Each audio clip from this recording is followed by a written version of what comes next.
पश्चिम बंगाल विधानसभा चुनाव में बीजेपी ने अपनी पूरी ताकत झोंक दी। रविवार को ब्रिगेड मैदान में जनसभा का चुनाव प्रचार का शंखनाद करने के बाद पीएम नरेंद्र मोदी अगले 11 दिनों के बाद फिर बंगाल में चुनाव प्रचार करने आ रहे हैं। सूत्रों की माने तो वो 18 मार्च को पुरुलिया और 20 मार्च को पूर्वी मेदिनीपुर जिले में चुनावी सभा को संबोधित करेंगे। कांग्रेस नेता मल्लिकार्जुन खड़गे ने केंद्र सरकार पर निशाना साधा। उन्होंने कहा कि कोरोना काल में आर्थिक स्थिति तितर-बितर हो गई और उससे और भी तितर-बितर करने का काम मोदी सरकार ने किया है। ऐसे मुद्दों को जब हम उठाना चाहते हैं तो सदन में हमें वक्त नहीं दिया जाता। हमें ऐसे मुद्दों के लिए वक्त दिया जाए। अंतर्राष्ट्रीय महिला दिवस पर राष्ट्रपति ने महिलाओं को शुभकामनाएं दी। उन्होंने ट्वीट कर लिखा, हमारे देश की महिलाएं अनेक क्षेत्रों में उपलब्धियों के नए कीर्तिमान स्थापित कर रही हैं। उन्होंने लिखा, आइए आज के दिन हम सब महिलाओं और पुरुषों के बीच असमानता पूर्णतया समाप्त करने का सामूहिक संकल्प लें। प्रधानमंत्री नरेंद्र मोदी ने भी ट्वीट कर अंतर्राष्ट्रीय महिला दिवस पर महिलाओं को शुभकामनाएं दी। उन्होंने लिखा, हमारी अदम्य नारी शक्ति को सलाम। भारत को हमारे देश की महिलाओं की नई उपलब्धियों पर गर्व है। कई क्षेत्रों में महिला सशक्तिकरण को आगे बढ़ाने के लिए काम करने का मौका मिलना हमारी सरकार के लिए गर्व की बात है। अंतर्राष्ट्रीय महिला दिवस के मौके पर आज सीएम शिवराज सिंह चौहान ने भोपाल में सुबह सुबह स्वच्छता कर्मियों से मुलाकात की। सीएम ने इसके साथ चाय पर चर्चा की और उनका उत्साहवर्धन किया। सीएम शिवराज ने स्वास्थ्य कर्मियों के साथ झाड़ू भी लगाई। जैसा कि सीएम शिवराज सिंह चौहान ने पहले ही ऐलान किया था, वो खास तस्वीर भी देखने को मिली। सीएम शिवराज आज महिला कमांडो के सुरक्षा घेरे में पूरे दिन आज महिला कमांडो उनकी सुरक्षा में साथ साथ रहेंगी। साथ ही उनकी गाड़ी भी आज महिला ड्राइवर ही चला रही है। सीएम शिवराज सिंह चौहान ने कहा कि मुझे खुशी है, मैंने दिन की शुरुआत सफाई कर्मी बहनों के साथ की। जब मैंने उनसे पूछा कि महिलाओं के लिए क्या होना चाहिए तो उन्होंने सबसे बड़ी बात कही कि पहली चीज सम्मान होना चाहिए। महिलाओं की सबसे बड़ी चाह सम्मान की है। मध्य प्रदेश के मुख्यमंत्री शिवराज सिंह चौहान ने भोपाल में हुनर हाट का उद्घाटन किया। इस दौरान सीएम ने महिलाओं को शुभकामनाएं भी दी। उन्होंने कहा कि महिलाओं की भागीदारी बढ़ाने के लिए हुनर हाट का आयोजन किया गया। इससे महिलाएं आत्मनिर्भर बनेंगी। भोपाल में आज शाम को मुख्यमंत्री हाउस में बीजेपी विधायक दल की बैठक होगी। मीटिंग में विधानसभा के बजट सत्र और नगरीय निकाय चुनाव को लेकर रणनीति बनाई जाएगी। बता दें कि प्रदेश में निकाय चुनाव की तारीखों की घोषणा कभी भी हो सकती है, जिसकी तैयारी बीजेपी ने शुरू कर दी है। कृषि कानूनों के खिलाफ गाजीपुर बॉर्डर पर चल रहे विरोध प्रदर्शन में शामिल होने महिलाएं पहुंची और एक दूसरे को मेहंदी लगाकर आंदोलन के प्रति अपनी एकजुटता दिखा रही। प्रदर्शनकारी महिलाओं ने इस मेहंदी को इंकलाबी मेहंदी नाम दिया। बता दें कि कृषि कानूनों के खिलाफ दिल्ली की अलग अलग सीमाओं पर किसान आंदोलन कर रहे हैं। आज अंतर्राष्ट्रीय महिला दिवस पर कृषि कानूनों के खिलाफ चल रहे विरोध प्रदर्शन की कमान संभालने महिलाएं टीकरी बॉर्डर पहुंची और सरकार से कृषि कानून खत्म करने की मांग की। उन्होंने कहा कि अपने छोटे छोटे बच्चों को छोड़कर किसानों के समर्थन करने आए। सरकार को किसानों की बात माननी चाहिए। दिल्ली में अंतर्राष्ट्रीय महिला दिवस के अवसर पर आज इंदिरा गांधी एयरपोर्ट पर महिला कर्मचारियों ने राइटर कंट्रोल का कमान संभाला। इस दिन को खास बनाने के लिए एयरपोर्ट अथॉरिटी ने प्रोफेशनल ट्रेनिंग देकर खास सर्विस शुरू की, जिसमें ड्राइवर भी महिलाएं हैं। झांसी से Bundelkhand express Gwalior railway station पर पहुंची तो उसकी कमान झांसी की लोको पायलट कौशल्या देवी ने हाथ में ली थी। इसके अलावा ट्रेन का पूरा संचालन महिला स्टाफ को सौंपा गया। ऐसा अंतर्राष्ट्रीय महिला दिवस के अवसर पर महिलाओं के सम्मान में किया गया। झांसी में पूरे सम्मान के बाद ग्वालियर में भी उनका जोरदार स्वागत किया गया। महिला दिवस के मौके पर ग्वालियर में एक दौड़ परिधियों के पार का आयोजन किया गया। शहर के कटोरा ताल पर राजमाता विजय राजे सिंधिया मैराथन 2021 में छात्राओं और महिलाओं ने भाग लिया। महिला दिवस पर निगम ने भव्य आयोजन में कोई कसर नहीं छोड़ी। मंत्री यशोधरा राजे सिंधिया ने कहा कि महिलाओं को सशक्त बनाने के सार्थक प्रयास होने चाहिए। कटनी के बहादुर बेटी अर्चना केवट को महिला दिवस पर एक दिन का कलेक्टर बनाया गया। अर्चना ने मनचलों से 2 बच्चों को बचाकर उन्हें सबक सिखाया था। इसी बहादुरी के लिए मुख्यमंत्री ने भी अर्चना का सम्मान किया। बतौर कलेक्टर अर्चना टाइम लिमिट की बैठक में विभिन्न विभागों का रिव्यू करेंगी। कलेक्टर मैडम जिला और ग्राम पंचायतों में सभाएं भी करेंगी। राज्यसभा के सभापति ने बताया कि संसद की लाइब्रेरी इस साल अपने 100 साल पूरे करेगी। इसमें 14 लाख किताबें और कई जर्नल हैं। उन्होंने कहा कि मुझे बताया जा रहा है कि संसद की लाइब्रेरी में जाने वाले सांसदों की संख्या संतोषजनक नहीं है। मैं सांसदों से लाइब्रेरी का प्रभावी इस्तेमाल करने की अपील करता हूँ।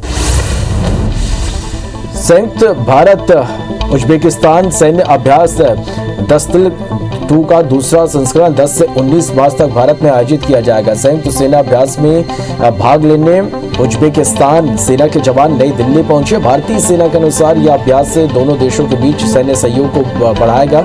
अभ्यास का पहला संस्करण 3 से 13 नवंबर तक साल 2019 ताशकंद के पास उज्बेकिस्तान में आयोजित किया गया था।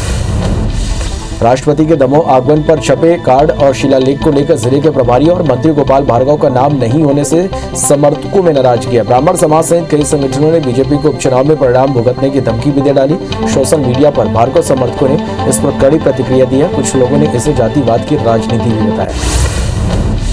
मध्य प्रदेश में आज बढ़ती महंगाई, बच्चियों से रेप और महिला अत्याचार के खिलाफ महिला कांग्रेस ने भोपाल में प्रदर्शन किया और विधानसभा का घेराव करने की कोशिश की, लेकिन पुलिस ने रास्ते में ही बैरिकेड्स लगाकर रोक दिया। बलरामपुर की घोरगढ़ी में सरपंच पति पर भ्रष्टाचार करने का आरोप लगाते हुए ग्रामीणों ने संसदीय सचिव चिंतामणि महाराज की गाड़ी रोककर प्रदर्शन किया और जांच करवाकर कार्रवाई करने की मांग की। ग्रामीणों का आरोप है कि सरपंच पति ने कागजों में काम दर्शाकर राशि का गबन कर लिया है। दुर्ग के बठेना में 5 लोगों की संदिग्ध लाश मिली थी। वहीं आज गृहमंत्री ताम्रध्वज साहू बठेना पहुंचे और वस्तु स्थिति का जायजा लिया। इस दौरान दुर्ग के एसपी और पुलिस विभाग के अन्य अधिकारी भी मौजूद थे। भिलाई के बठेना गांव में 5 लोगों के संदिग्ध लाश मिलने के मामले में शॉर्ट पोस्टमार्टम रिपोर्ट आई है, जिसमें पिता पुत्र की खुदकुशी का खुलासा हुआ, जबकि मां और 2 बेटियों की जली हुई अस्थियों को जांच के लिए भेजा गया है। स्वास्थ्य मंत्री टी.एस. सिंहदेव की भी कोरोना रिपोर्ट पॉजिटिव आई है। स्वास्थ्य मंत्री ने खुद इसकी जानकारी दी और संपर्क में आए लोगों से कोरोना टेस्ट कराने की अपील की है। साथ ही उन्होंने कोरोना गाइडलाइन का पालन करने की बात कही। ग्वालियर में चोरी की स्कूटी पर सवार होकर स्मैक की तस्करी करने आए 2 तस्करों को पुलिस ने गिरफ्तार किया। इनके पास से 25 ग्राम स्मैक बरामद की गई, जिसकी कीमत 2 लाख रुपए बताई जा रही है। यह कार्रवाई नदी गेट चौराहा पर चेकिंग के दौरान की गई। फिलहाल पुलिस उनसे पूछताछ कर रही है। जगदलपुर की नगरनार पुलिस ने ओडिशा बॉर्डर पर एक कार से 100 किलो गांजा बरामद किया। साथ ही एक तस्कर को भी गिरफ्तार किया। आरोपी उत्तर प्रदेश के भदोही जिले का रहने वाला है। जब्त गांजे की कीमत 5 लाख रुपए बताई जा रही है। फिलहाल पुलिस आगे की कार्रवाई कर रही है। दंतेवाड़ा के जबेली गांव में महिला कमांडो ने डीआरजी के जवानों के साथ एक नक्सली स्मारक को ध्वस्त कर दिया। एसपी ने नक्सली स्मारक ध्वस्त करने की पुष्टि की। बता दें कि नक्सली ने अपनी उपस्थिति दर्ज कराने और खौफ कायम रखने के लिए इस तरह के स्मारक बनाते हैं। सिंगरौली के पुराने जिला अस्पताल में परिसर में लगे बिजली ट्रांसफार्मर में भीषण आग लग गई। गनीमत रही कि कोई बड़ा हादसा नहीं हुआ। वहीं सूचना मिलती मौके पर पहुंची फायर ब्रिगेड की गाड़ियों ने आग पर काबू पाया। नया रायपुर के शहीद वीर नारायण सिंह स्टेडियम में road safety world series cricket tournament का आयोजन हो रहा है। 6 मार्च को 3 शरारती तत्वों ने चोरी करने की कोशिश की थी। एक दर्शक की पार्किंग में खड़ी कार में इन लोगों ने चोरी की नीयत से तोड़फोड़ की, जिन्हें पुलिस ने गिरफ्तार कर लिया था। उसके बाद स्टेडियम के चारों ओर अतिरिक्त पुलिस बल तैनात कर दिया गया है। महासमुंद के साकरा में सामूहिक विवाह का आयोजन किया गया, जहां 39 जोड़े वैवाहिक बंधन में बंधे। इस दौरान प्रशासन की लापरवाही भी सामने आई। कार्यक्रम में सोशल डिस्टेंस की धज्जियां उड़ाई गई। वर वधू से लेकर जनप्रतिनिधि और अधिकारी बिना मास्क दिखाई दिए। सूरजपुर में पेयजल संकट पैदा हो गया। शहर में 6 मार्च से पानी की सप्लाई पूरी तरह से बंद है, जिससे लोगों को कई तरह की परेशानियों का सामना करना पड़ा। नगरीय क्षेत्र में पीने के पानी की आपूर्ति रेण नदी से होती है, लेकिन कल अचानक नदी में जल प्रवाह बंद हो गया और नदी सूख गई। रेल दुर्घटना होने पर घटनास्थल पर तुरंत पहुंचने और मेडिकल सुविधा उपलब्ध कराने के लिए जबलपुर की बेड़ाघाट रेलवे स्टेशन पर मॉक ड्रिल का आयोजन किया गया। लगभग 4 घंटे तक यह मॉक ड्रिल की गई और प्रशिक्षित रेल अधिकारियों और कर्मचारियों के प्रदर्शन को देखा गया। धमतरी शहर सहित ग्रामीण इलाकों में चोरी की वारदात लगातार बढ़ी। ऐसे में स्थानीय लोग अब पुलिस पेट्रोलिंग पर सवाल उठा रहे हैं। स्थानीय लोगों का कहना है कि शहर और ग्रामीण क्षेत्रों में पर्याप्त पुलिस पेट्रोलिंग की व्यवस्था नहीं होने के कारण चोरों के हौसले बुलंद हैं। इधर पुलिस चोरों को जल्द गिरफ्तार करने की बात कह रही है। कोरोना काल में राजिम के पुन्नी मेले में मेला मैदान में लगे मीना बाजार में रविवार को भारी भीड़ उमड़ी। गरियाबंद एसपी भोजराम पटेल भी बिना मास्क के भीड़ की निगरानी करते नजर आए। मीना बाजार में उमड़ी इस भीड़ में लोगों के बीच सोशल डिस्टेंसिंग की उम्मीद करना बेईमानी था। आने वाले दिनों में छत्तीसगढ़ के लिए बड़ी परेशानी का सबब बन सकता है। दुनिया भर में कोरोना संक्रमितों का आंकड़ा 11 करोड़ 74 लाख को पार कर गया। वहीं मौत का आंकड़ा 26 लाख 4 हजार को क्रॉस कर गया। अब तक दुनिया में स्वस्थ होने वालों का आंकड़ा 9 करोड़ 29 लाख को पार कर गया। वहीं दुनिया में 2 करोड़ 18 लाख एक्टिव मरीजों का इलाज जारी है। ब्राजील में 18 मार्च तक सारे रेस्टोरेंट और स्टोर्स को बंद कर दिया गया। देश में कोरोना के बढ़ते मरीजों के बीच 24 घंटे में 18,650 नए मरीज सामने आए। देश में कोरोना संक्रमितों की संख्या 1 करोड़ 12 लाख 29 हजार के पार पहुंच गई। कोरोना से अब तक 1,57,890 मरीजों की मौत हो चुकी है। वहीं संक्रमण के मामले में भारत दुनिया में दूसरे नंबर पर पहुंच गया है। देश में 24 घंटे में 14,303 नए मरीज ठीक हुए हैं। छत्तीसगढ़ में 24 घंटे में कोरोना के 222 नए मरीज से आंकड़ा 3,14,320 हो गया। वहीं एक्टिव मरीजों की संख्या 2,820 हो गई है। 3 मरीजों की मौत से आंकड़ा 3,858 पहुंच गया। राज्य में 108 मरीजों के डिस्चार्ज होने से आंकड़ा 3,07,642 हो गया।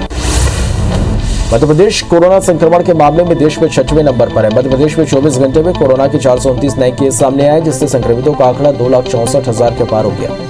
प्रदेश में 3 मरीजों की मौत हुई, इससे अब तक कुल आंकड़ा 3,871 पहुंच गया। भोपाल में 77 और इंदौर में 161 नए केस सामने आए हैं।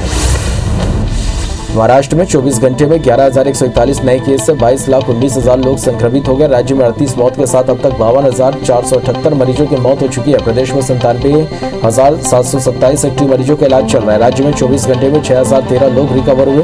पुणे में 2,000 नए केस से कुल संक्रमित 4,21,000 के पार हो गए। छत्तीसगढ़ के स्वास्थ्य मंत्री जयसिंह अग्रवाल की कोरोना रिपोर्ट पॉजिटिव आई। उन्होंने ट्वीट कर इसकी जानकारी दी। साथ ही उन्होंने संपर्क में आए लोगों से क्वारंटाइन होने और कोरोना जांच कराने की अपील की।